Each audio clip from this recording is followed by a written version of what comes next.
الحمد لله الذي فرض الصيام وجعلها ركنا من أركان الإسلام، وأشهد أن لا إله إلا الله وحده لا شريك له، وأشهد أن محمدًا عبده ورسوله وصفيه من خلقه وحبيبه. اللهم صل وسلم على هذا النبي الكريم والرسول العظيم عبدك سيدنا محمد وآله وصحبه أجمعين. أما بعد، فيا إخوتي الأعزاء، أوصيكم ونفسي المذنبة بتقوى الله، فقد أمرنا الله تعالى بذلك وقال في الذكر الحكيم: يا أيها الذين آمنوا اتقوا الله حق تقاته ولا تموتن إلا وأنتم مسلمون. يا أيها الناس اتقوا ربكم الذي خلقكم من نفس واحدة وخلق منها زوجها وبث منهما رجالا كثيرا ونساء، واتقوا الله الذي تساءلون به والأرحام إن الله كان عليكم رقيبا. يا أيها الذين آمنوا اتقوا الله وقولوا قولا سديدا يصلح لكم أعمالكم ويغفر لكم ذنوبكم، ومن يطع الله ورسوله فقد فاز فوزا عظيما. جعلني الله وإياكم من الفائزين فوزا عظيما في الدنيا والآخرة. Ndugu Waislamu, baada ya kumshukuru Mwenyezi Mungu Jalla wa Ala,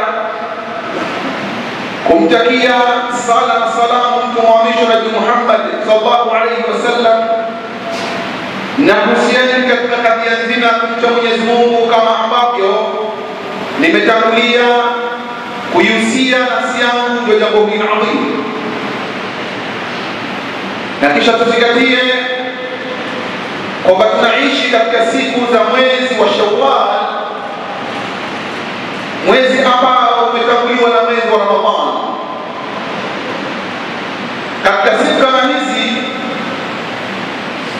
kuna mambo mengi sana ambayo ikiwa tutazingatia na tutaangalia mafunzo ya Qur'ani na mafundisho ya Mtume sallallahu alaihi wasallam pamoja na vitendo vya maimamu katika ufahamu wao juu ya hadithi za Qur'ani, bila shaka tutafanikiwa katika yale ambayo tunayatenda katika mwezi wa Ramadhani.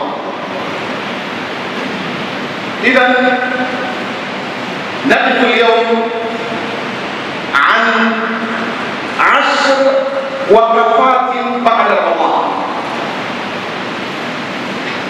10 waqafat ba'da Ramadan kay yatafaqahu kullu minna madha yajri ba'da Ramadan. Mtu mwenye akili yule ambaye anaipima nafsi yake na kuangalia anaishi katika kipindi gani, amefanya nini hapo kabla, anafanya nini sasa, na anatarajia kufanya nini hapo baadaye. Kipindi hichi kama tunavyosema ni kipindi ambacho kimetanguliwa na mwezi wa Ramadhani, mwezi ambao Mwenyezi Mungu Subhanahu wa Ta'ala amekirimu takrima hali ya juu kabisa, na mwezi ambao ndani ya mwezi huu Mwenyezi Mungu Subhanahu wa Ta'ala akaingiza ndani yake asbab za kutupeleka sisi peponi. Katika hadithi sahihi ambayo imekuja bi sanadin tofauti, aeleza Bwana Mtume kwamba hakuna mtu ambaye ataingia peponi. Hadithi imekuja katika mapokezi mengi kabisa, mapokezi ya Mama Aisha na wageni wa Mtume, mapokezi ya Huraira na wengineo, kwamba hakuna hata mtu mmoja ambaye miongoni mwenu atakaingia peponi kwa vitendo vyake. La ahad yadkhulu aljanna bi'amali, hakuna hata mmoja. Masahaba wakashtuka, wakamwambia Bwana Mtume, hata anta ya Rasulullah, hatoingia peponi mtu yoyote kwa amali zake, hata wewe Bwana Mtume. Kwa kuwa wakimjua Bwana Mtume ni mtu ambaye kwamba alikuwa akisimama usiku kucha katika miezi ya kawaida, na Ramadhani ikithirisha. Ramadhani 10 zima akisimama katika 10 la mwisho, Ramadhani akiamsha watu wake nyumbani, Ramadhani akifanya wima ambayo kwamba hakuwa akifanya hapo kabla. Ikabidi washangae masahaba, amali zote hizi Bwana Mtume kutoka peponi kwa amali hizi? Qala na'am hatta ana. Mtume akasema nini? Hata mimi siwezi kuingia peponi kwa amali zangu, illa an yatagammadani Allah birahmatihi, isipokuwa pale Mwenyezi Mungu atakapoamua sasa kunifunika kwa rehema zake. Sasa ndugu zangu, tusidanganyike kwamba tumefunga sana mwezi mzima, tumesimama sana sisi mwezi mzima, tumesoma Qur'ani mara kadha wakati mara 2, 3, 4, 5, 6, 7, tumeshuhudia na kuhudhuria majalisi ilmi na katika hafalati, katika darasa kadha. Usidanganyike hata siku moja. Ikiwa huyu mbora wa kiumbe ambaye ni bora kuliko kiumbe wote ulimwenguni ni yeye, asema hata mimi siwezi kuingia peponi kwa amali zangu mpaka pale Mwenyezi Mungu atakapolifunika kwa rehema zake. Na rehema za Mwenyezi Mungu hazipatikani hivi tu. Watu wanamaliza Ramadhani, sasa wakaingia katika mwezi wa kula mchana, wakati hawajasoma, wakati hawajasoma Qur'ani, wakati hawajasoma. Wallahi watu hapa Qur'ani inasoma sana katika Ramadhani, lakini kama Ramadhani imekwisha mpaka sasa hata msahafu mtu hajaugusa. Lakini kazi yake kubwa ni kufungua simu na kufungua gazeti kuangalia katika World Cup nani anacheza leo. Game itakuwa saa ngapi? Itakuwa uwanja gani? Itakuwa vipi? Nani kashinda? Nani kakosa penalty? Nani katua draw? Nani kashafuzu? Nani kadha? Wahalumu hajaha.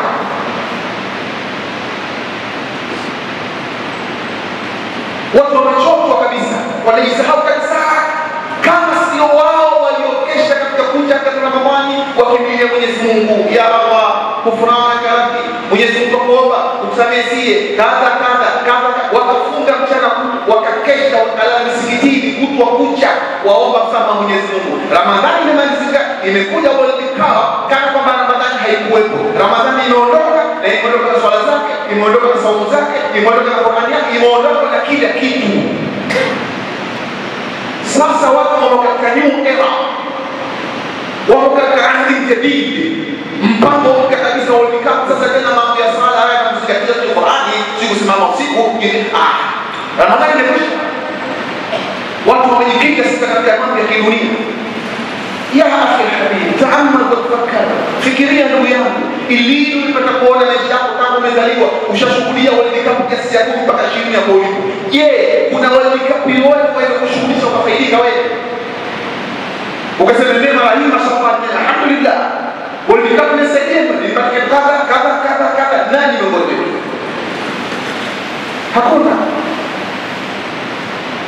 Hakuna kama Ibilisi lengo lake likufanikiwa. Kama alivyoahidi la atiana, mimi nitarejea wako mbele, nyuma, pembeni, kila mahali. Kitu tunasoma kila mahali. Akiangalia kushoto anaona Messi, akiangalia mbele kabisa Ronaldo, akiangalia huku sijui nani sijui. Yeye kashughulika na mipango ya kwanza kujiangalia nani atafunga, nani afunge, nani kashinda. Basi wako watu waliokuambia Mwenyezi Mungu wakajazana misikitini, watu mpaka msikiti unatikisika, nafasi ya kutia nguvu hakuna. Watu wamezama katika kutafuta sana Mwenyezi Mungu. يقول الإمام حسن البصري بئس قوم الذين لا يعرفون الله إلا في رمضان. بئس ni watu wabaya mno sana, watu ambao hawamjui Mwenyezi Mungu ila katika Ramadhani. Ramadhani inamalizika kila mmoja lake. Kwa hiyo katika jambo la kwanza kabisa wakfa ambao tunasimamia leo, nukta ya kwanza kabisa tuzingatie kwamba sisi tunaishi katika mwezi huu wa mfungo mosi, mwezi ambao umetanguliwa na Ramadhani. Katika mwezi kama huu tuangalie yale Mwenyezi Mungu aliyotutayarishia tuyapate, tumeyapata. Mwenyezi Mungu ametutayarishia katika Ramadhani tuyapate. Jambo la kwanza kabisa ametaka sisi tupate msamaha wake ili tuingie peponi, kwa kuwa amali zetu katika Ramadhani hata kufanya vipi hazitoshi kupata kudeserve kustahiki pepo ya Mwenyezi Mungu. Pepo ya Mwenyezi Mungu ni bidhaa kubwa mno. Inna sil'ata ar-rahmani ghaliya, ni kitu ambacho hali very expensive, huwezi kupata kwa hivi vitu bila kuona Mwenyezi Mungu. Kwa sababu kweli tunaswali, kweli tumefunga, tumetoa zaka, lakini madhambi mengi tunafanya sisi. Haya madhambi haya yanahitaji yafutwe. Ndio maana Mwenyezi Mungu akatuletea Ramadhani hii, akatia ndani yake asbabu al-maghfira, sababu za kufutua dhambi zako, ili Ramadhani kimalizike unakuwa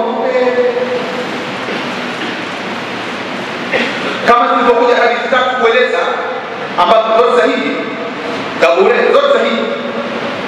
Akasema Bwana Mtume sallallahu alaihi wasallam, man sama Ramadhana iman wa ihtisaba ghufira lahu ma taqaddama min dhanbi, man qama Ramadhana iman wa ihtisaba ghufira lahu ma taqaddama min dhanbi, man qama laylatul qadr iman wa ihtisaba ghufira lahu ma taqaddama min dhanbi. Asbabu Mwenyezi Mungu ametuwekea ili kama tushikamana nazo dhambi zetu zitafutwa.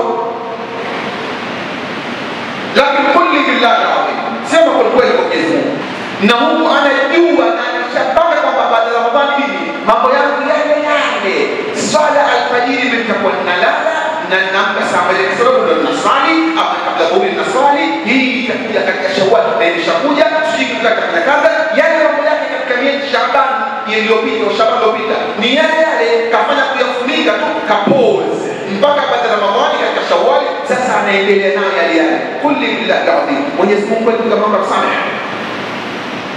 Haiwezekani hata siku moja, haiwezekani.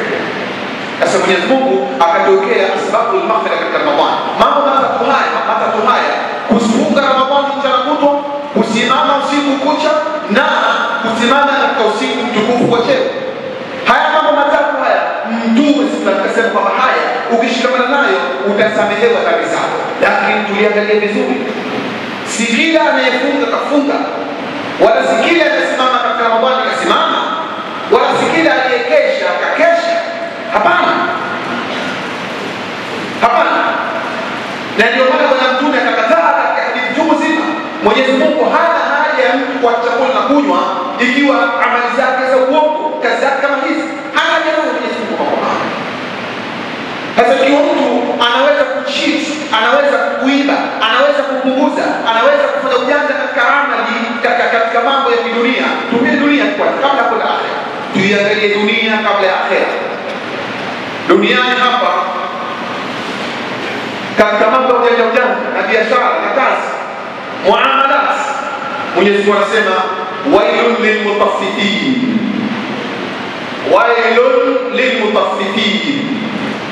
adhabu kali, ole wao. Kuna jambo la moto umewekewa watu ambao kwamba wailun lilmutaffifin alladhina, wale ambao kwamba kazi yao ni kupunja katika muamalati wa kupima, kununua na kuuza. Idha tabana an-nas yastawfun wa idha kaluhum aw wazanuhum yusirun. Mwenyezi Mungu anauliza, ala yadhunnu ulaika, hivi hawa watu hawafikiri?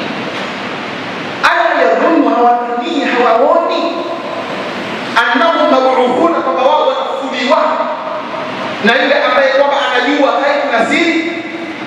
Ala yadhunnu ulaika annahum mab'uthun liyawmin 'adhim, katika siku iliyokuwa au hawajui. Mwenyezi Mungu Mtume asema baada ya kuangalia ile tafsiri, ile kupunja katika muamalati wa kidunia, kauza nyama kaeka chuma chini kidogo, kauza batata na vitunguu, kile kidogo, kakitoboa, kauza mchele, kaweka kubi pembeni, kauza mambo ya kidunia, ujanja ujanja haya. Allah anasema nini? Wailun, kuna adhabu kali katika jangwa la moto. Sasa turudi katika mambo ya akhera. Hii ni dunia.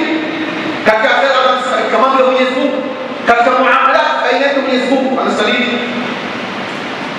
Wailun lilmusallin, fawailun lilmusallin, adhabu kali wataipata wale wanaosali. Angalia,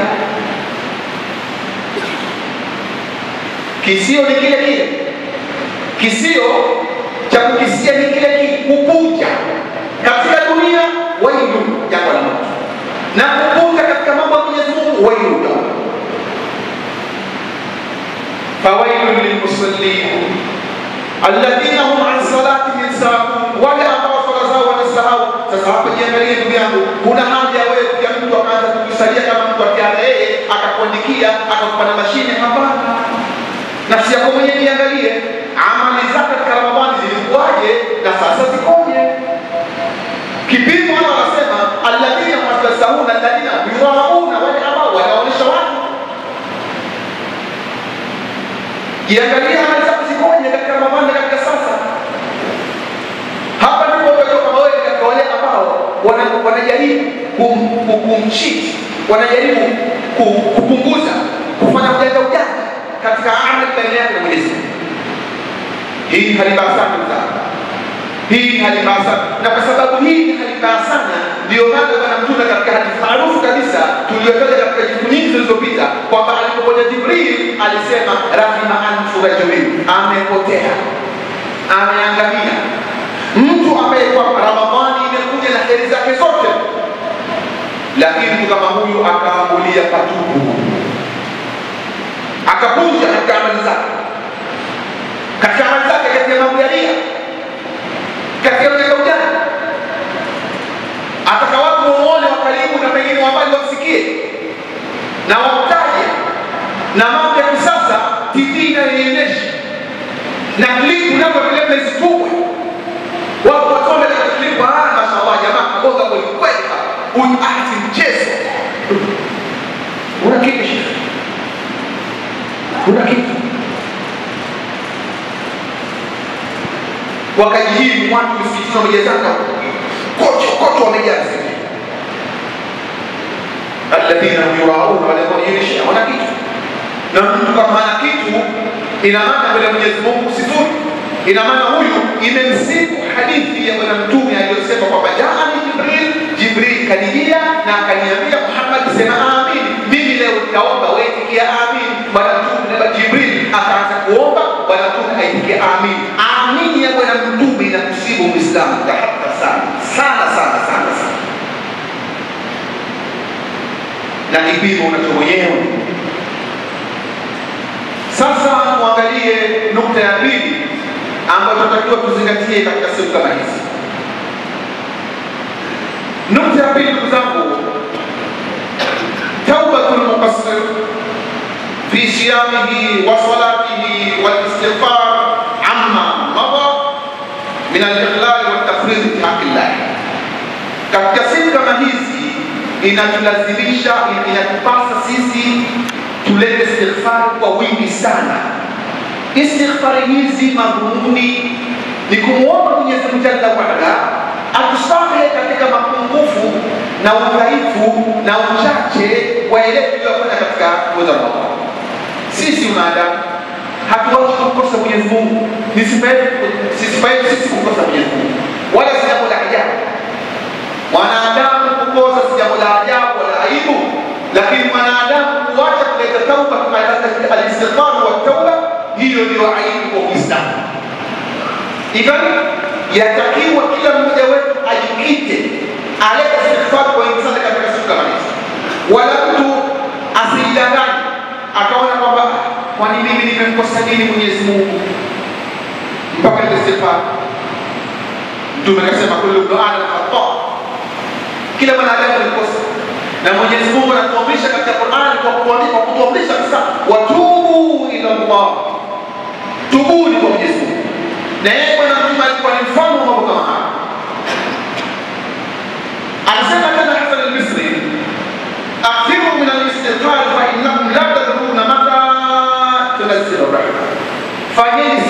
kwa wingi, kwa sababu hamjui hizo rehema za Mwenyezi Mungu. Tunasema kwamba Allah hamwingizi peponi mpaka mrehemu. Rehema zitashuka wakati gani? Basi hujui. Sasa wewe kila mara leta istighfar. Na ilikuja katika hadithi kwamba Mwenyezi Mungu anamsamehe kila mtu isipokuwa atakayekataa mwenyewe, illa man aba, isipokuwa yule ambaye mwenyewe kataa, huyo asamehe. Na Mwenyezi Mungu Subhanahu wa Ta'ala alipoitaja la ilaha illa Allah alifungamanisha na istighfar, akasema fa'lam annahu la ilaha illa Allah wastaghfir li dhanbik. Pamoja na ibada zako, shahada yako na kila kitu, leta istighfar kwa wingi. Kadhalika Ibilisi ni kiumbe ambaye Mwenyezi Mungu amemlani. Ibilisi ndiyo ambaye anakupotoa, lakini Ibilisi mwenyewe alikiri akasema ahlaktu an-nas bidhunubi wa ahlakuni bila ilaha illa Allah istighfar.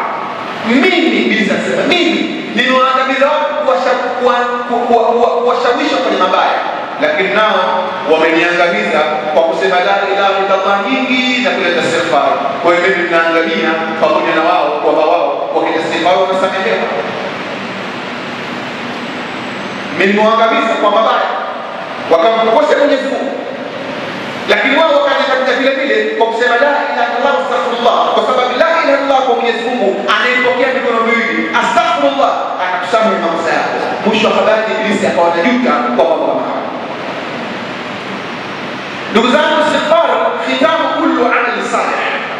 Istighfar ndio cha kufungia kila amali iliyo njema. Ukianza na sala, anahadithia na maisha kwamba Bwana Mtume alikuwa akitoa salamu tu yastaghfiru thalatha, astaghfirullah, astaghfirullah, astaghfirullah. Kakusani alikuwa sala, yeye alikuwa sala, kama alikuwa sala tu alikuwa istighfar. Kila amali njema yatakiwa ifungwe kwa nini? Kwa istighfar. Kadhalika katika ibada ya hija, Mwenyezi Mungu anasema فإذا أخذتم من عرفات فاذكروا الله عند الأشهر الحرام واذكروه كما هداكم وإن كنتم من قبله لمن الضالين ثم أفيضوا من حيث أفاض الناس واستغفروا الله. Umefanya ibada ya hija, umehangaika mchana kutwa mbio huku, mwisho wako nini? Leta istighfar. Istighfar ndugu zangu ndio jambo pekee ambalo litatusaidia kwa Mwenyezi Mungu, kwa sababu sisi ni watu wenye dhambi. Bali katika kauli ya mara nyingi ambayo Mtume alikuwa akisema Allahumma ighfirli wa tub alayya innaka antat tawwabur rahim. Mtume alikuwa kama hii anaisema kwa siku moja mara 100, na hii alikuwa Bwana Mtume akiswali swala ya dhuha asubuhi, na ile sunna ambayo watu wamesahau wengi wamenafirika nayo, kuanzia saa 3 asubuhi, saa 4 mpaka 4:30 kiasi, mpaka saa 5 pengine.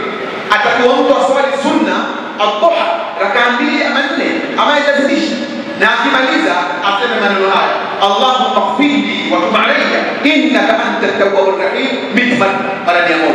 Hii ni amali nyingine ambayo inafungwa istighfar.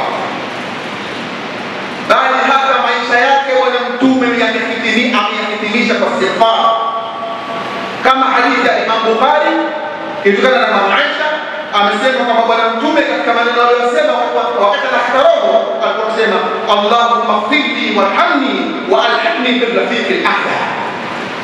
Subhanallah, mpaka wakati Mtume wetu anataka roho hakuwa akisherehekea World Cup, la, alikuwa katika istighfar.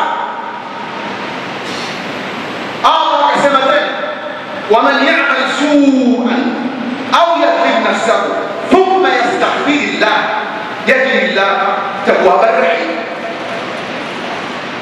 Kila hali, lakini umma umeangamia, umma umesahau, umma umepotea, umma umezama katika mambo ya kidunia, mipira, kana kwamba jambo hili lina faida na sisi na wala hata faida hata chembe, lakini ni lahun wa lahun, ni mchezo na mambo ya kidunia tu ya kupotosha na hali halisi.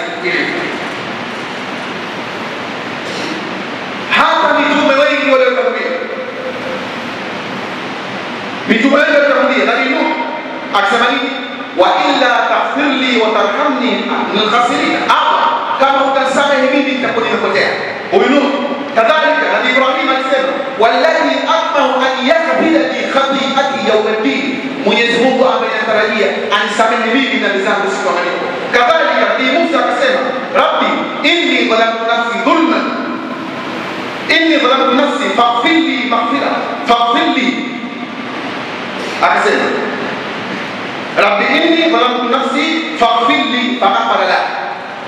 Kadhalika yule mtume amemezwa na samani wa tanur akasema nini? La ilaha illa anta subhanak inni kuntu minadh dhalimin. Kwa ndugu zangu, hiki si kipindi cha kushughulika na World Cup. Mwenye akili na azingatie, mwenye akili na atanabah, mwenye akili arudi katika nususi, afahamu aambiwa nini katika kipindi kama hichi. Hichi ni kipindi adhimu cha kuisindikiza, cha kusindikiza Ramadhani kwa saumu ya sita, kwa amali njema, kwa saumu za sunna, kusoma Qur'ani na kuonesha kwamba katika Ramadhani si kama tulikuwa tumeteleza, la, ule ndio mpango wetu na tunaendelea nao. Hivi ndio tutakuwa kama hao.